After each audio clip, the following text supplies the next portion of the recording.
Bonsoir à tous, merci d'être au rendez-vous de ce 20h à la une de l'actualité. Ce soir, rentrée des classes ce jeudi à Dakar comme dans l'intérieur du pays. Plusieurs écoles risquent de manquer à l'appel de ce 3 octobre.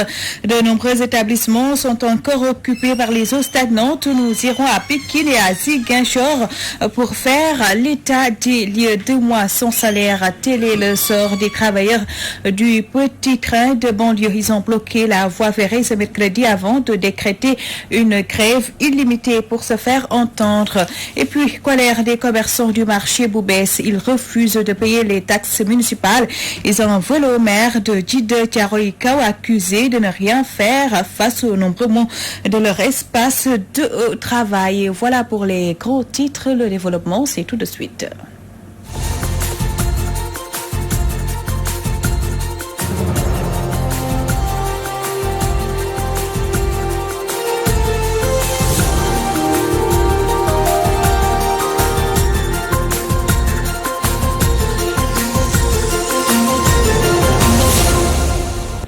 Merci de vous joindre à nous. Prévu ce jeudi, la rentrée scolaire risque d'être compromise dans certaines écoles de la banlieue. À Pékin, beaucoup d'établissements sont encore dans les eaux, une situation qui inquiète les parents d'élèves. Suivons ce reportage signé Théodore Semedo. L'inquiétude est le sentiment le mieux partagé chez bon nombre de parents d'élèves du département de Pékin à quelques jours de la rentrée scolaire. Ce, à cause des eaux pluviales qui ont envahi pas mal d'écoles. C'est le cas ici, au niveau de l'école 8 de Pékin S et de Samsam 3 de la commune de Diamaguène Sicap Mbao. Ngor-Faye, président section Pékin de la Fédération nationale des parents d'élèves du Sénégal, nous en dit plus.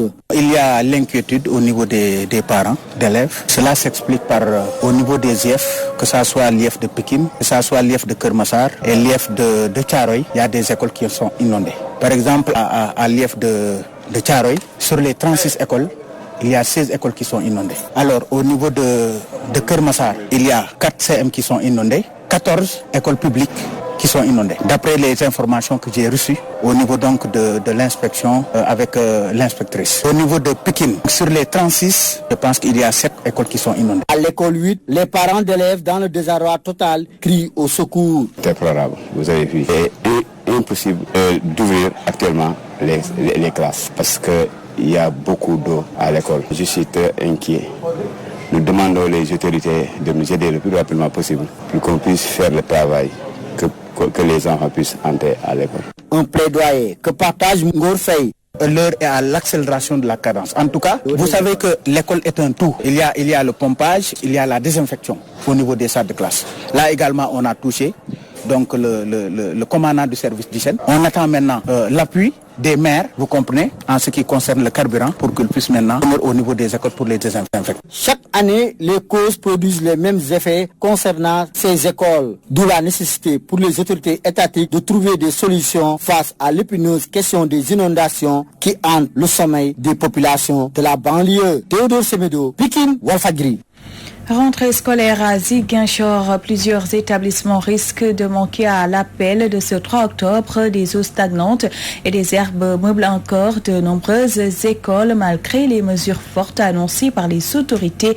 La correspondance de Amadi Khalil Djemé. Des écoles sont encore inondées et par conséquent sont dans l'impossibilité de recevoir les élèves ce 3 octobre, jour de rentrée des classes pour les apprenants. Des écoles qui donnent le plus un décor de rivière avec de l'eau et des arbres touffus. Certaines écoles qui se trouvent peut-être sur des lieux un peu plus élevés. Aujourd'hui, Seydoukan est une école qui se trouve dans les marécages. Nous sommes dans un site marécageux. Peu de classes sont à un niveau un peu élevé. Toutes les autres classes sont à des niveaux très bas. Ils sont presque dans l'eau. Monsieur Si, principal du CM Malifal. Mais notre problème, c'est l'état physique de l'école. D'abord, la cour est inondée à chaque fois qu'il pleut et même l'eau entre dans les salles de classe. Donc, il nous faut attendre un peu. Même ce samedi, on a fait le désherbage de l'école. Maintenant, ce qui nous reste, c'est le nettoyage des salles de classe et après, on va commencer. Ce sont les établissements comme les écoles primaires Jean Kandé, Ibou Kamara, entre autres, selon l'IEF de Ziguinchor, Babacar Diak. Parce que des efforts immenses ont été consentis pour en tout cas dégager l'eau des autres établissements. C'est seulement à Ibou Kamara et Jean Kandé où il y avait quelques difficultés. Les sapeurs-pompiers sont en train de s'atteler à aussi régler la situation au niveau de ces écoles-là. Le maire de Ziguinchor, Abdoulaye Baldé, a révélé qu'une opération d'envergure est en train d'être mise en œuvre pour améliorer les conditions dans ces écoles. Nous avons aussi pris l'engagement, bien entendu, de faire de telle sorte que les établissements qui sont inondés puissent en tout cas l'eau puisse être évacuée. Et nous avons pour cela acheté, commandé pour 5 millions de francs CFA des pompes, des motopompes pour essayer de pomper toutes ces écoles, mais aussi de faire de telle sorte que le cadre soit beaucoup plus attractif, que le cadre soit propice à accueillir des enfants pour qu'une bonne rentrée scolaire 2019-2020. Pour l'effectivité du concept Obité Djangetei, le maire a procédé à la remise de fournitures scolaires aux écoles de la commune, une activité qui a vu la présence de plusieurs acteurs de l'école. Ziguinchor, Amadi Khalilou Diémé, pour la radio-télévision Al-Fadjiri. Justement, les préparatifs de la rentrée des classes constituent un véritable casse-tête pour les parents d'élèves.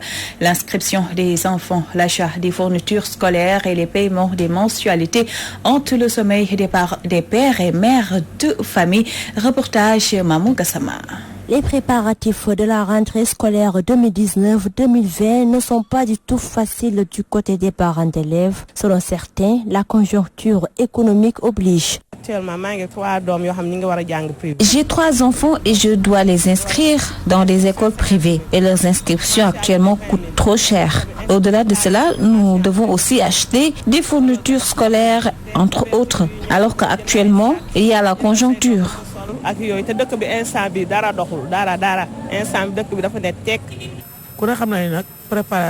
Les préparatifs sont très difficiles. Certains parents ont des vacanciers, plus les inscriptions. Et nous tous, nous savons que la vie est chère.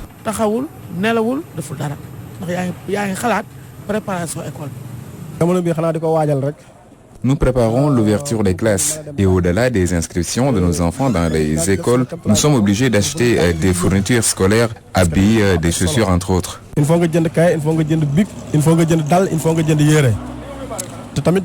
Pour la réussite de leurs enfants ou proches, les parents lancent leur cri du cœur. Nous demandons à l'État du Sénégal d'aider les parents d'élèves, car actuellement les choses s'avèrent très difficiles.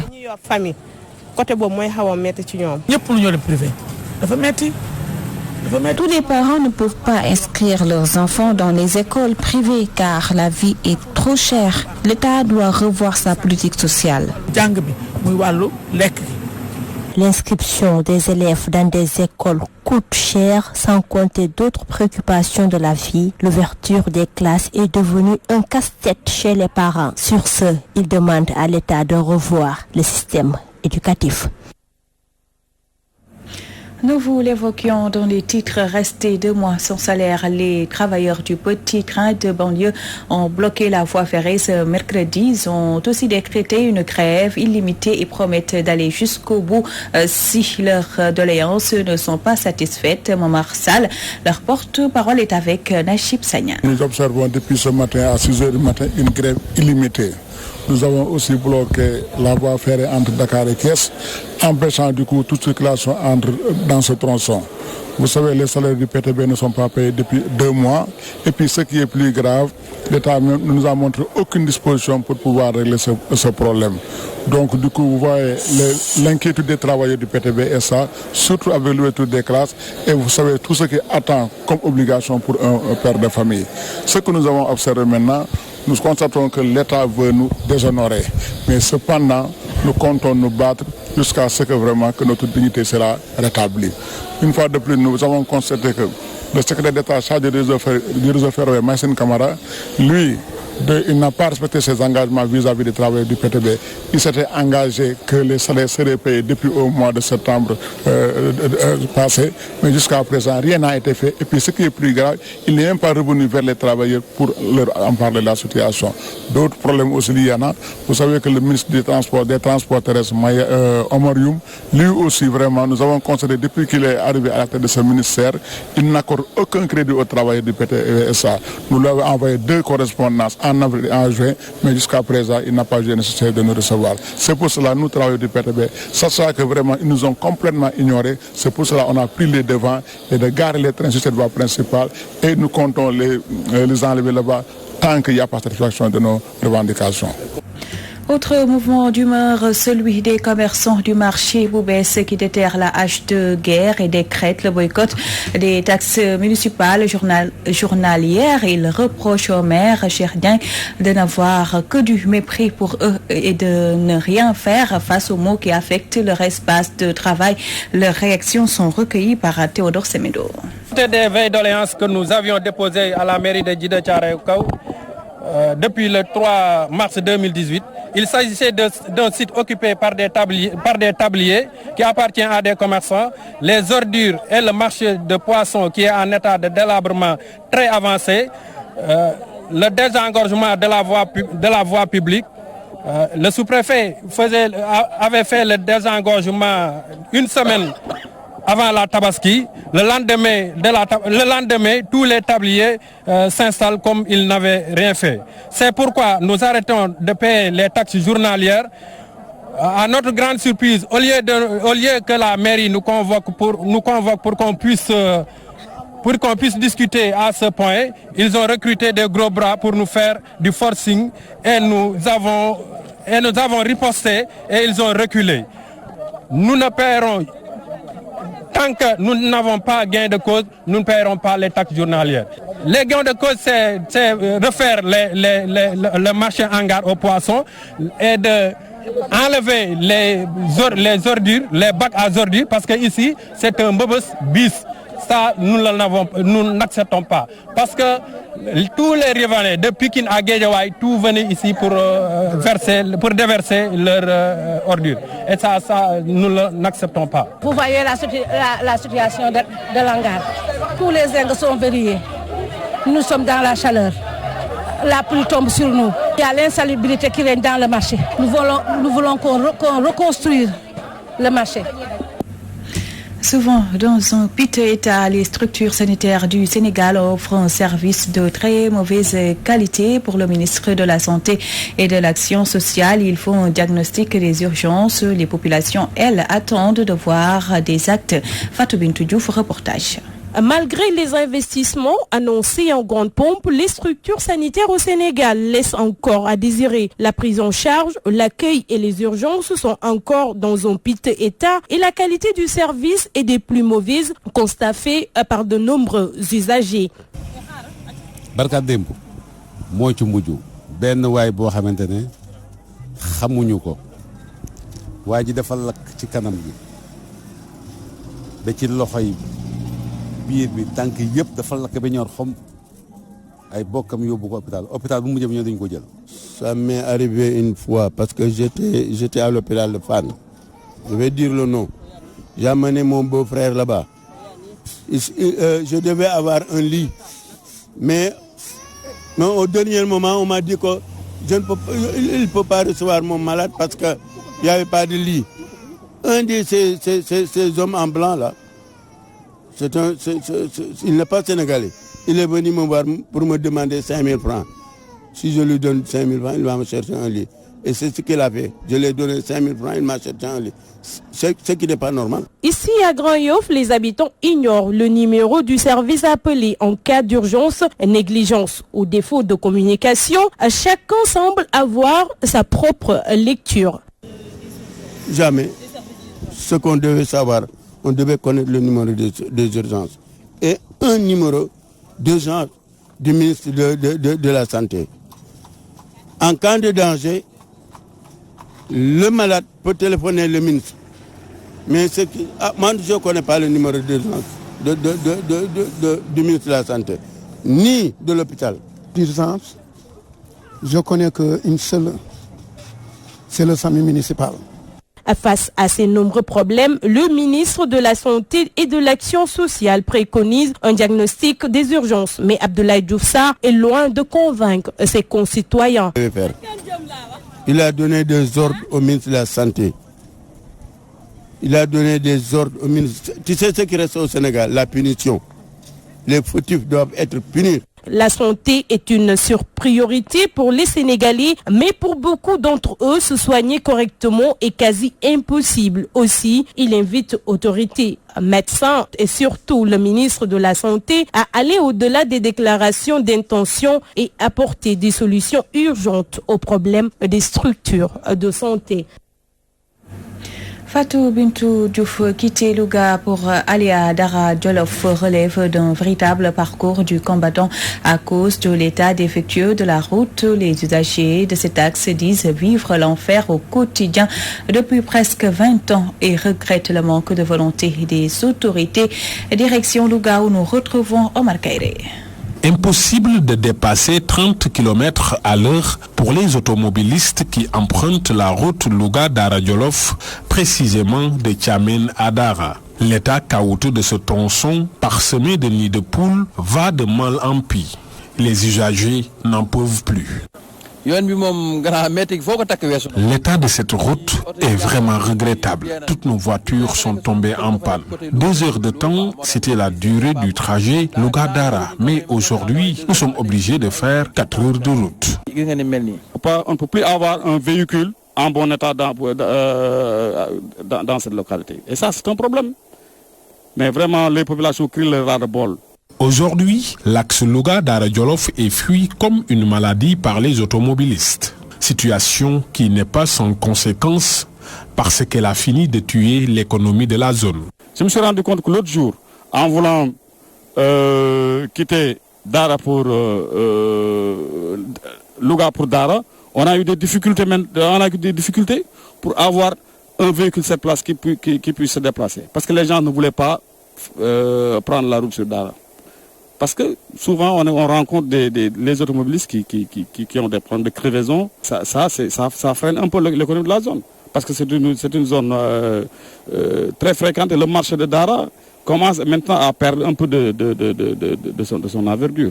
Usagers et populations impactées s'indignent de l'indifférence des autorités face à cette situation qui dure depuis 2000.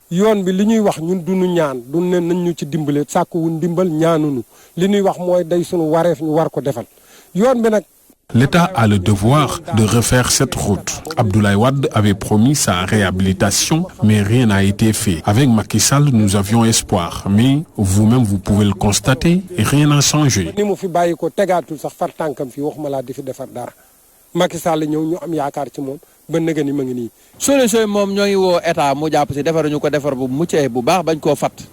Nous voulons que la route soit totalement réfectionnée. Nous ne voulons pas de rafistolage. Quitter Louga pour aller à Dara Djolof, un véritable parcours du combattant à cause de l'état désastreux de la route qui, pour certains, est indigne d'un pays qui aspire à l'émergence. Omar Kairé, Louga, Walfadjri. Débarrasser Touba des eaux stagnantes avant le Grand Magal, c'est la forte demande exprimée par les autorités de la cité religieuse au cours d'une rencontre avec le ministre de l'Intérieur. Durant plusieurs heures, les questions de l'assainissement et du plan de circulation ont été passées en revue. Compte rendu Abdou Khoudous Diallo. Organisation de Grand Magal de Touba, le comité de pilotage étale son inquiétude en cette période hivernale devant le ministre de l'Intérieur qui prend acte. Après avoir écouté les différents intervenants, nous avons fait le tour. La Géroute également a pris toutes les dispositions pour ces interventions sur les routes et pistes pour l'assainissement des routes, également a décidé même de participer pour l'assainissement au musée. Donc nous avons déjà des engagements sur 36 camions pour le moment et hydrocureurs. Nous avons également 50 toilettes mobiles pour nettoyer la ville sainte de Touba avant et après le Magal. Nous pensons avoir au moins un taux de fonctionnement des forages de 100%. Bon, toujours sur l'eau, on a également demandé à défaut d'un agrément que les réceptions des branchements sur les réseaux puissent se faire.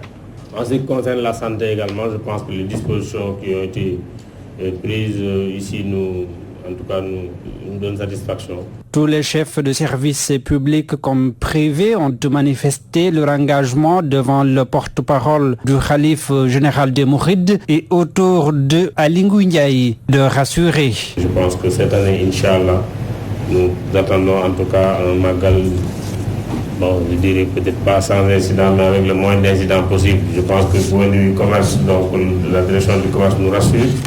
Donc le plan de circulation, très certainement, quand on fera la réunion d'évaluation, sera l'occasion peut-être de l'exposer. Une réunion d'évaluation des engagements sera tenue très prochainement afin de débarrasser la ville de Touba de ses eaux stagnantes. Le Parti socialiste encore en deuil. Doudou Issa Niasse est décédé ce mercredi, moins de 4 mois après le rappel à Dieu de Ousmane Tanor Dieng. L'ancien maire de Biscuiterie fut un militant remarquable d'après le porte-parole du PS, Abdoulaye Wilane, joint au téléphone par Safiatou Cissé. C'est une perte incommensurable qui frappe à nouveau le Parti socialiste en cette année 2019. Il y a de cela quelques jours, quelques mois, nous perdions notre leader, le président Ousmane Tanor Dieng. Aujourd'hui, c'est le secrétaire général de l'Union départementale PS de Dakar, notre camarade Doudou Issa Niasse, membre du bureau politique, membre du secrétaire exécutif, qui est rappelé à Dieu. Nous saluons la mémoire d'un grand militant, d'un grand socialiste. Il fut un militant remarquable du MJPS et jusqu'à sa mort, il était parmi les plus vieux militants du Parti socialiste encore en activité. Doudou Issa Niasse, avant d'être responsable du Parti socialiste, était un grand syndicaliste, secteur des banques et de la finance. À la suite de cela, devenu responsable du parti au niveau du département et de la région de Dakar, aux côtés de Mar Diouf, il a été élu député plusieurs fois et son dernier mandat de parlementaire, il l'a eu lors de la 12e législature. Il était avec notre camarade Seynabou Dieng, parmi les plus vieux, parmi les plus âgés de l'Assemblée nationale. Et pendant la 12e législature, il avait été également désigné parlementaire du Sénégal au niveau de la CEDEAO, dans la 4e législature, où je l'ai remplacé moi-même comme député. Doudou Issa Niasse rappelé à Dieu à l'âge de 85 ans des suites d'une longue maladie. Pour mieux satisfaire la demande des Sénégalais, la Sénélec a acheté une centrale électrique d'une capacité de 120 mégas. La centrale d'origine turque est déjà arrivée au port autonome de Dakar et va produire de l'électricité dans 2 semaines. Babacar Sow, chef du service de communication externe de la Sénélec, explique au micro de Rohan Donga. La centrale qui est derrière nous, c'est un bateau flottant, donc une centrale flottante que Sénélec a récemment acquis avec des partenaires pour une durée de 5 ans, qui permet aujourd'hui de faire face aux besoins croissants d'énergie, mais qui également permettra à Sénélec de faire face à la forte période de chaleur qui est là, qui est déjà là et qui s'annonce. Et comme vous le savez, le mois d'octobre constitue un mois de forte pic, donc Sénélec atteint quand même un taux très important de consommation d'énergie électrique. Donc c'est des mesures qu'on a prises pour pouvoir faire face à l'offre et à la demande en énergie des populations. Une solution qui permet de ne pas attendre encore 2-3 ans pour construire une nouvelle centrale, ou bien ne pas attendre que d'autres projets sortent de terre, ou bien que ces projets-là arrivent en terme. C'est pourquoi on a fait appel à ce projet Powership pour pouvoir aujourd'hui faire face à la demande. Aujourd'hui, nous sommes en train, avec les autorités portières, de procéder aux manœuvres pour que ce navire puisse accoster au niveau du quai et qu'on puisse, dans 2 semaines, que le courant qui est soit livré directement au niveau du réseau de Sénélec. Donc c'est une puissance de 120 mégas qui correspond vraiment à ce qu'aujourd'hui nous pensons pouvoir satisfaire carrément la demande en énergie. À présent, un round-up de l'actualité internationale avec Issatine.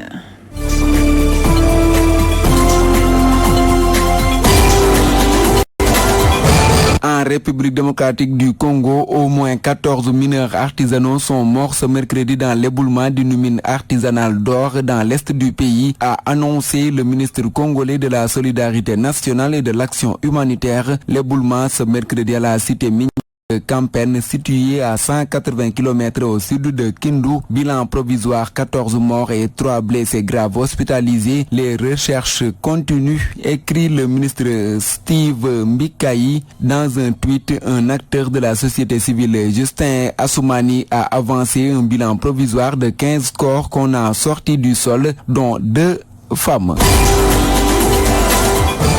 Au Cameroun, plusieurs formations politiques ont quitté le dialogue national qui s'est ouvert la veille. Elles évoquent des divergences sur la méthodologie et le choix des thématiques affectées aux commissions. Parmi ces formations politiques, on peut citer l'Alliance des forces progressistes qui dénonce une méthodologie qui ne va pas avec leur choix et donc c'est un monologue du parti au pouvoir. L'option méthodologique choisie par le Premier ministre ne nous convainc pas. Il nous a mis devant le fait accompli lors de la cérémonie d'ouverture. Il nous a imposé la composition de son bureau ainsi que les présidents des 8 commissions. C'est les paroles de la présidente Alice Sadio. Selon la présidente de l'Alliance des forces progressistes, chaque partie prenante a soumis des propositions lors des consultations préliminaires, mais pour ce qui concerne son parti, cela n'a pas été pris en compte. En Irak, d'importants mouvements de contestation secouent Bagdad et plusieurs autres villes irakiennes. 7 personnes sont mortes en 24 heures seulement. 4 manifestants sont morts depuis mardi 1er octobre et le début des contestations. Et ce 2 octobre encore, les balles sifflent dans les rues de Bagdad. Donc c'est la contestation sociale la plus importante depuis la mise en place du nouveau gouvernement il y a près d'1 an. Et la répression est violente. On entend des tirs de sommation, a déclaré certains témoins. Les forces de l'ordre cherchent à tout prix à disperser la foule, mais les Irakiens sont en colère et les tirs à balles réelles ne les arrêtent pas. Leur mouvement inédit à Bagdad et dans les autres villes du sud du pays n'est pas né de l'appel d'un parti politique ou d'un leader religieux. Les manifestants dénoncent l'inefficacité des services publics ou encore le chômage galopant. La richesse pétrolière de l'Irak tranche avec la pauvreté de sa population et la jeunesse n'a aucune perspective d'avenir.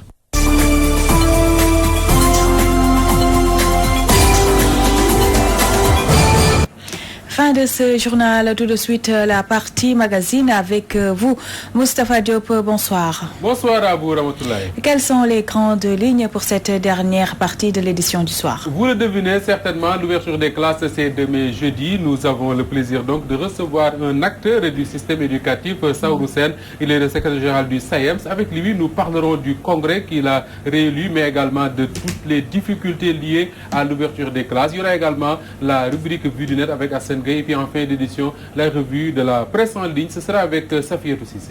Merci Moustapha Diop. Rendez-vous dans une poignée de secondes. Mesdames et messieurs, merci de nous avoir prêté attention. N'oubliez pas l'information en temps réel, c'est sur walfnet.com. Bien à vous.